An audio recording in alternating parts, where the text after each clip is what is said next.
Dave, firstly, before we talk about this weekend's game, I wanted to touch upon Chris Cadden's new deal, obviously a 2-year extension. How pleased are you to get that done? Delighted for Chris, delighted for the football club. I think it's a really good bit of business to secure him for another couple of years. You know, since he joined the club, he's been pretty much an ever-present, apart from his serious injury that he had. You know, he's a fantastic player.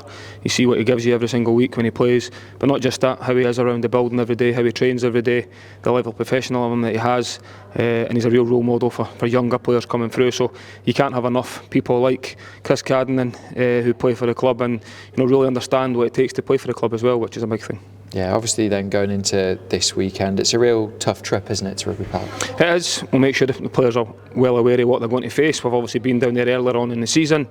They know exactly what they're going into. With the artificial pitch, it's not an excuse. We know what it is. We know it does change things slightly, but it's the same for both teams. So we need to go down there.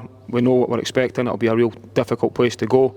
But we're going down there in a brilliant run of form in the league, 13 games undefeated, and we want to make that 14 by the time we come back up the road with 3 points, hopefully. I was going to say the players tasted defeat for the first time in a long time last weekend, albeit it was a valiant performance against Celtic. It's that constant reminder, though, isn't it, that they are 13 games unbeaten in the league and there is still momentum in terms of their league form.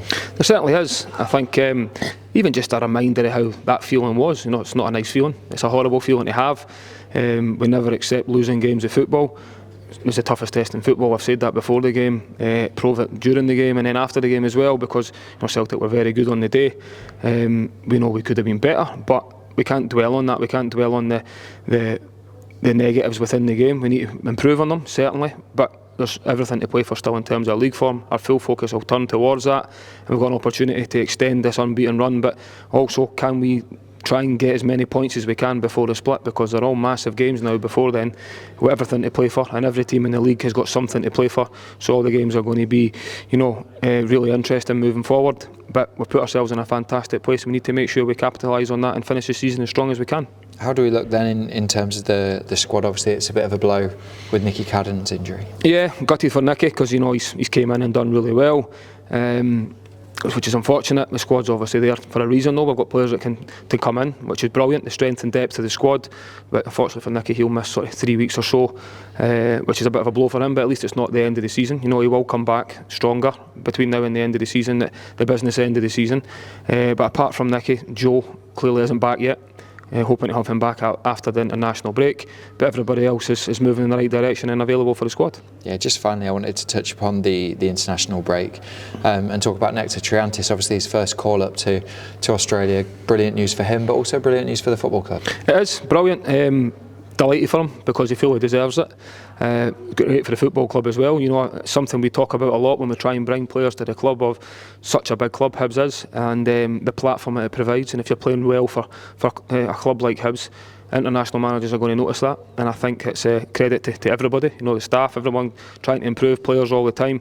But credit to Nectar, because he fully deserves it. Since he joined the club last season, he obviously got moved into midfield. I was delighted to bring him back into midfield this season, and I think we're getting the rewards of that now. He's got all the attributes to be a top number 6.